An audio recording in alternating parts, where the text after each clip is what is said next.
നമസ്കാരം. P K Firoz കുഴിച്ച കുഴിയിൽ P K Firoz തന്നെ വീഴുമ്പോൾ ഇരവാദവും നിലവിളിയും. ബിനീഷ് കോടിയേരിയുടെ മധുര പ്രതികാരം. കേരള ന്യൂസ് 60 വാർത്തകൾ നിങ്ങൾ ആദ്യമായിട്ടാണ് കാണുന്നതെങ്കിൽ ഞങ്ങളുടെ ചാനൽ സബ്സ്ക്രൈബ് ചെയ്യാൻ മറക്കണ്ട. ബെല്ലൈക്കനിൽ ക്ലിക്ക് ചെയ്താൽ മാത്രമാണ് ഞങ്ങളുടെ വാർത്തകളൊക്കെ നിങ്ങൾക്ക് ലൈവായിട്ട് ലഭിക്കുകയുള്ളൂ. ലൈക്ക് ചെയ്യാനും ഷെയർ ചെയ്യാനും നിങ്ങളുടെ വിലപ്പെട്ട അഭിപ്രായം കമന്റ് ബോക്സിൽ രേഖപ്പെടുത്താനും മറന്നു പോകരുത്. വാർത്തയിലേക്ക്. ലഹരി പരിശോധനയ്ക്കിടെ യൂത്ത് ലീഗിന്റെ സംസ്ഥാന ജനറൽ സെക്രട്ടറി പി കെ ഫിറോസിന്റെ സഹോദരൻ പി കെ ബുജേർ പോലീസിന്റെ പിടിയിലായിരിക്കുകയാണ്. ഇന്നിപ്പോ ആ വിഷയവുമായി ബന്ധപ്പെട്ടുകൊണ്ട് പോലീസിന്റെ ഒരു റിപ്പോർട്ട് പുറത്തു വന്നിട്ടുണ്ട്. ഇയാൾ സ്ഥിരമായിട്ട് മയക്കുമരുന്ന് ഉപയോഗിക്കുന്ന ഒരു വ്യക്തിയാണ് എന്ന റിപ്പോർട്ടാണ് പുറത്തു വന്നിട്ടുള്ളത്.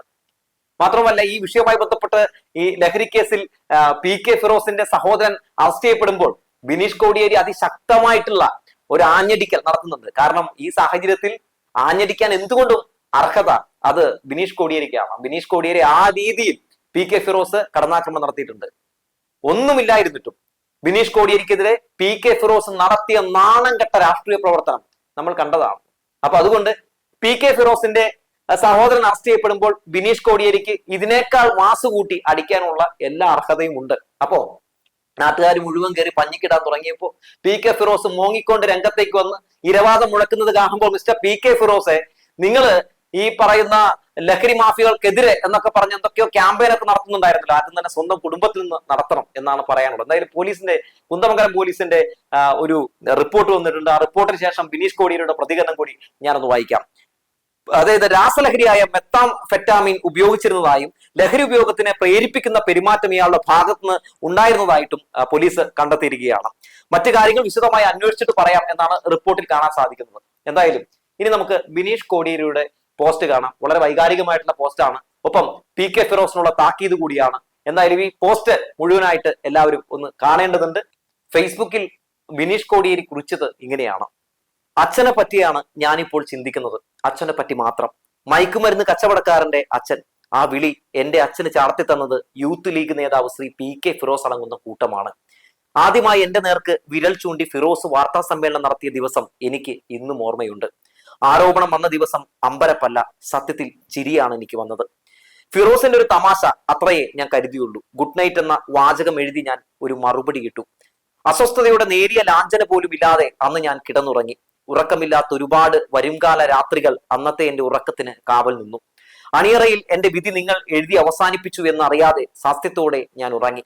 ഉറക്കത്തിൽ നിന്ന് ഞാൻ ഉണർന്ന് എണീറ്റത് ഒരു വലിയ തേക്കിനാവിലേക്കാണ്. അവിടെയും ഫിറോസ് നിങ്ങൾ ഉണ്ടായിരുന്നു. ആ ദുസ്വപ്നത്തിൽ എവിടെയോ വെച്ച് നമ്മൾ പരസ്പരം കണ്ടുമുട്ടിയിരുന്നല്ലോ. ഒന്നല്ല, 7 വാർത്താ സമ്മേളനങ്ങൾ തുടരെ. എന്റെ ജീവിതത്തിന്റെ തലകുറി മാറ്റിയ മണിക്കൂറുകൾ, ദിവസങ്ങൾ. അന്നും ഇന്നും നിങ്ങളുടെ രാഷ്ട്രീയ ചൂതാട്ട പലകയിലെ ഒരു കരു മാത്രമാണ് ഞാൻ എന്ന് എനിക്കറിയാം. നിങ്ങൾക്ക് MLA യോ മന്ത്രിയോ ആവാൻ നിസാരമായ എന്നെ എന്തിന് കരുവാക്കി എന്ന ചോദ്യം എന്നെങ്കിലും നിങ്ങളോട് ചോദിക്കണമെന്ന് ഉണ്ടായിരുന്നു. ആ ദിവസം വന്നു എന്നാണ് അറിയുന്നത്. പക്ഷേ ഈ ദിവസം ഞാൻ അത് ചോദിക്കുന്നില്ല. പകരം ഞാൻ എന്റെ അച്ഛനെ കുറിച്ച് മാത്രം ഓർക്കുന്നു. 1 വർഷവും 1 ദിവസവും ചെയ്യാത്ത കുറ്റത്തിന് ഞാൻ ജയിലിൽ കിടന്നു. ആയുസിന്റെ കണക്ക് പുസ്തകത്തിൽ നിന്നും നിങ്ങൾ ഉൾപ്പെടെയുള്ളവർ മുൻകൈയെടുത്ത് വെട്ടിമാറ്റിയ എന്റെ 366 ദിവസങ്ങൾ.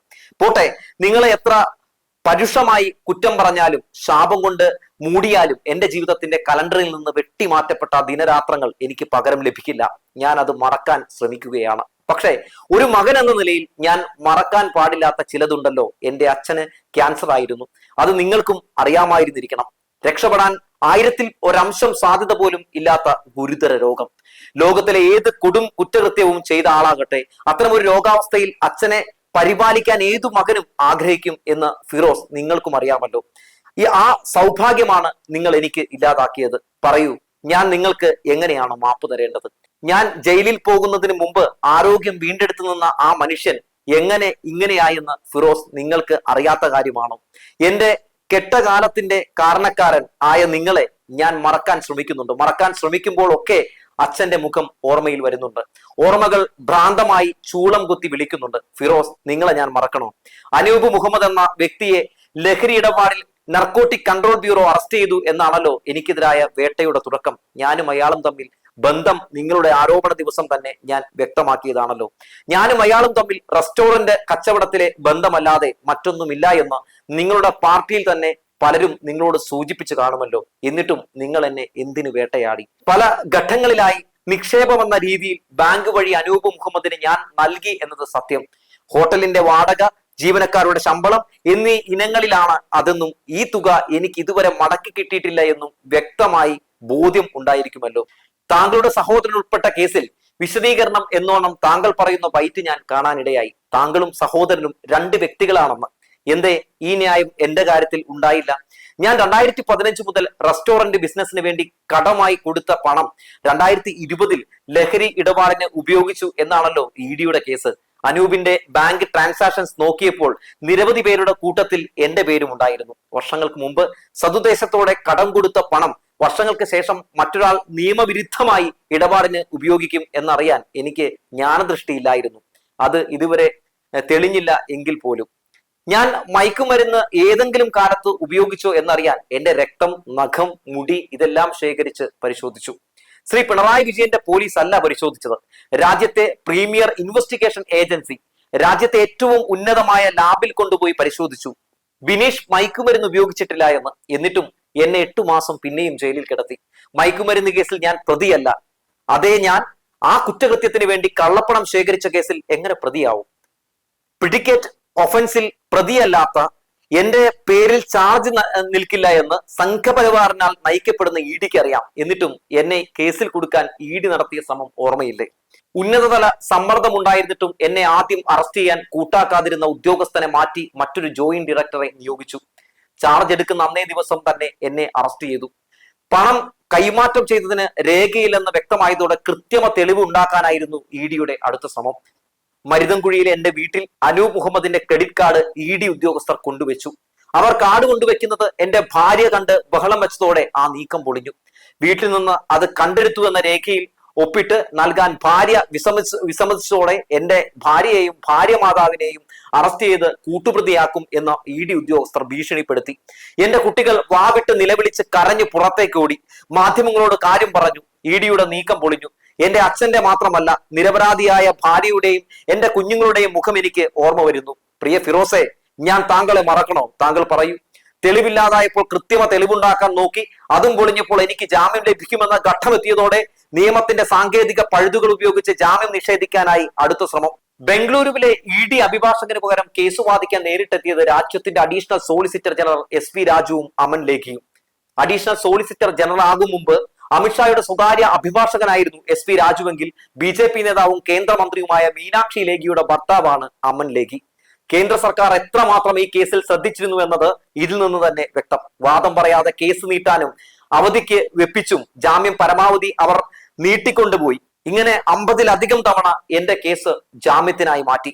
ഒരു ജഡ്ജിക്ക് മുമ്പിൽ വാദം പറയുക, അത് പരമാവധി നീട്ടി അദ്ദേഹത്തിന്റെ റൊട്ടേഷൻ അവസാനിക്കും വരെ നീട്ടിക്കൊണ്ട് പോവുക എന്നതായിരുന്നു ഇഡിയുടെ അടുത്ത തന്ത്രം. കർണാടക ഹൈക്കോടതി ജഡ്ജിമാരായ K നടരാജ്, SR കൃഷ്ണകുമാർ, മുഹമ്മദ് നവാസ്, ബജേന്ദ്രി, ഉമ എന്നിങ്ങനെ 5ഓളം ജഡ്ജിമാരാണ് കേസ് പരിഗണിച്ചത്. വാദം എഴുതി നൽകാതെ ഇഡി കള്ളക്കളി തുടർന്നതോടെ ജസ്റ്റിസ് ഉമ കർക്കശ സ്വരത്തിൽ ഇഡിക്ക് താക്കീത് നൽകി. അവസാനം നിവൃത്തികെട്ട് വാദം എഴുതി നൽകി. ആ വാദം തള്ളിയാണ് എന്നെ കുറ്റവിമുക്തനാക്കിയത്. 2500-ലധികം പേജുകളുള്ള ഇഡി കുറ്റപത്രത്തിൽ ജാമ്യം നൽകാതിരിക്കാൻ തക്ക വിധത്തിലുള്ള തെളിവുകൾ ഇല്ലെന്നും കർണാടക ഹൈക്കോടതി ജഡ്ജി ജസ്റ്റിസ് ഉമ ഉത്തരവിലൂടെ അന്ന് വ്യക്തമാക്കി. പ്രതിയായി പിടികൂടിയ ശേഷം വിവരണാതീതമായ മാനസിക പീഡനമാണ് എനിക്ക് നേരെ ഉണ്ടായത്. അതിനെപ്പറ്റി ഞാൻ പിന്നീടൊരു അവസരത്തിൽ എഴുതാം. എന്റെ ജീവിതത്തിൽ നിന്ന് 366 ദിവസങ്ങൾ വെട്ടിമാറ്റപ്പെട്ടു. ഒരു തെറ്റും ചെയ്യാത്ത എന്നെ 1 കൊല്ലം ജയിലിലിട്ടു. അവസാനം എന്നെ കുറ്റവിമുക്തനാക്കി. എല്ലാം ഞാൻ മറക്കാൻ ശ്രമിക്കുകയാണ് ഫിറോസെ. പക്ഷേ അസുഖം മൂർച്ഛിച്ച് പലതവണ അച്ഛന്റെ ആരോഗ്യനില വഷളായി. ഒരു മകൻ എന്ന നിലയിൽ അച്ഛനു വേണ്ടി ആ ഘട്ടത്തിൽ എനിക്ക് ഒന്നും ചെയ്യാൻ കഴിഞ്ഞില്ല. ആ കുറ്റബോധം അന്നും ഇന്നും എനിക്കുണ്ട്. ഒരു കാര്യത്തിൽ ഞാൻ ഭാഗ്യവാനാണ്. ഞാൻ ജയിലിൽ കിടക്കുമ്പോൾ ഒരു ദിവസം പോലും എന്റെ അച്ഛൻ എന്നെ കാണാൻ ജയിലിൽ വന്നില്ല. അഴിക്കകത്തു നിന്ന് അച്ഛനെ കാണാൻ ഉള്ള ദുര്യോഗ്യം എനിക്ക് ഉണ്ടായില്ല. പക്ഷേ കുറ്റമുക്തനായി പുറത്തിറങ്ങിയപ്പോൾ എന്നെ സ്വീകരിക്കാൻ എന്റെ വീടിന്റെ പൂമുഖത്ത് അച്ഛനുണ്ടായിരുന്നു. അച്ഛൻ അറിയാം ഞാൻ മയക്കുമരുന്ന് കച്ചവടം ചെയ്യില്ലെന്ന്. എന്റെ അച്ഛന്റെ മുമ്പിലും എന്റെ ജീവനായ പാർട്ടിയുടെ മുന്നിലും അതുവഴി ജനങ്ങളുടെ മുന്നിലും അപകീർത്തിപ്പെടുത്താനാണ് നിങ്ങൾ ഈ കള്ളക്കഥ ചമച്ചത് എന്നറിയാം. പക്ഷേ മിസ്റ്റർ PK ഫിറോസ്, നിങ്ങൾ ദയനീയമായി തോറ്റുപോയിരിക്കുന്നു. ഞാൻ ആർക്ക് നേരെ വിരൽ ചൂണ്ടണം? ആരാണ് എന്റെ ജീവിതം ഇങ്ങനെയാക്കിയത്? എന്റെ ജീവിതം തകർത്തിട്ട് നിങ്ങൾ എന്ത് നേടി? ഉത്തരമുണ്ടോ പ്രിയ ഫിറോസ് നിങ്ങൾക്ക്? ജീവിതത്തിൽ ഒരു കാലിച്ചായ പോലും അനധികൃതമായി കോടിയേരി ബാലകൃഷ്ണൻ വാങ്ങി കുടിച്ചു എന്ന് പഴയ മുസ്ലിം ലീഗ് നേതാക്കൾ ആക്ഷേപിച്ചിട്ടില്ല. എന്നിട്ടും നിങ്ങൾ അയാളെ ലഹരി കച്ചവടക്കാരന്റെ പിതാവാക്കി, കള്ളപ്പണക്കാരന്റെ അച്ഛനാക്കി, ഒരു ജീവിതം മുഴുവൻ അയാൾ നേടിയെടുത്ത പേരും പെരുമയും തച്ചു തകർക്കാൻ നോക്കി, എന്നെ ഇല്ലാതാക്കാൻ നോക്കി, എന്റെ ഭാര്യയെ കൂട്ടുപ്രതിയാക്കാൻ നോക്കി, എന്റെ അമ്മയുടെ കണ്ണുനീര് വീഴ്ത്തി, എന്റെ അച്ഛന്റെ രോഗം മൂർച്ഛിപ്പിച്ചു, എന്നെ ചൂണ്ടിക്കാട്ടി എന്റെ പാർട്ടി അപഹസിച്ചു, എന്നോട് ചേർന്ന് നിന്ന പ്രിയ സഖാക്കളെ അപഹസിച്ചു, ആർത്തു ചിരിച്ചു. നിങ്ങൾ എല്ലാത്തിനും തുടക്കമിട്ടത് നിങ്ങളാണ് ശ്രീ ഫിറോസ്, നിങ്ങൾ മാത്രം. ഞാനെന്ന നിരപരാധിയുടെ ചോര വീഴ്ത്തിയിട്ടും നിങ്ങൾക്കൊന്നുമാകാൻ കഴിഞ്ഞില്ല. പക്ഷേ ഞാൻ എണീറ്റു നിന്നു. ഇല്ല ഫിറോസ്, ഈ ദിവസത്തിൽ ഞാൻ നിങ്ങളെ ഒന്നും പറയില്ല. പക്ഷേ ഒരു ബൈബിൾ മാത്രം ഓർമ്മിപ്പിക്കാം. കുഴി കുഴിക്കുന്നവൻ അതിൽ വീഴും, കല്ല് ഉരുട്ടുന്നവന്റെ മേൽ അത് തിരിഞ്ഞുരുളും. സദൃശവാക്യങ്ങൾ 26:27. അച്ഛൻ പണ്ടൊരു സന്ദർഭത്തിൽ പറഞ്ഞ ഒരു വാചകം മാത്രം പറഞ്ഞുകൊണ്ട് അവസാനിപ്പിക്കാം. എല്ലാവരും മനുഷ്യരാണല്ലോ, ഞങ്ങൾ ഇതൊക്കെ താങ്ങും, പക്ഷേ നിങ്ങൾ താങ്ങില്ല എന്ന കോടിയേരി ബാലകൃഷ്ണന്റെ ഒരു ഡയലോഗ് കൂടി പറഞ്ഞുകൊണ്ടാണ് ബിനീഷ് കോടിയേരി ആ ഒരു പോസ്റ്റ് അവസാനിപ്പിക്കുന്നത്. മിസ്റ്റർ ബിനീഷ് കോടിയേരി, നിങ്ങൾക്ക് മാത്രമാണ് ഈ സന്ദർഭത്തിൽ പ്രതികരിക്കാനുള്ള അവകാശമുള്ളത്. പി കെ ഫിറോസ്, നിങ്ങൾ ഒരു രീതിയിലുള്ള കരുണയും എന്തായാലും നിങ്ങൾ അത്തരം ഒരു കരുണയ്ക്ക് നിങ്ങൾ അർഹനല്ല എന്നുള്ളതാണ്. അമ്മാതിരി നീചമായ ആക്രമണമാണ് നിങ്ങൾ ബിനീഷ് കോടിയേരിയുടെ വിഷയത്തിൽ നടത്തിയത്. ബിനീഷ് കോടിയേരിക്കെതിരെ, കോടിയേരി ബാലകൃഷ്ണനെതിരെ, ഒപ്പം സഖാക്കൾക്കെതിരെയൊക്കെ നടത്തിയിട്ടുള്ള വളരെ മോശമായിട്ടുള്ള പി കെ ഫിറോസിന്റെ ആ സമയത്തെ ആ വിഷയവുമായി ബന്ധപ്പെട്ടുള്ള പ്രതികരണങ്ങൾ ഇന്നും നമ്മുടെ മുമ്പിലുണ്ട്. അതുകൊണ്ട് പി കെ ഫിറോസെ, നിങ്ങൾ ഇത് അർഹിക്കുന്നു, വീണ്ടും വീണ്ടും പറഞ്ഞുകൊണ്ട് നിർത്തുന്നു.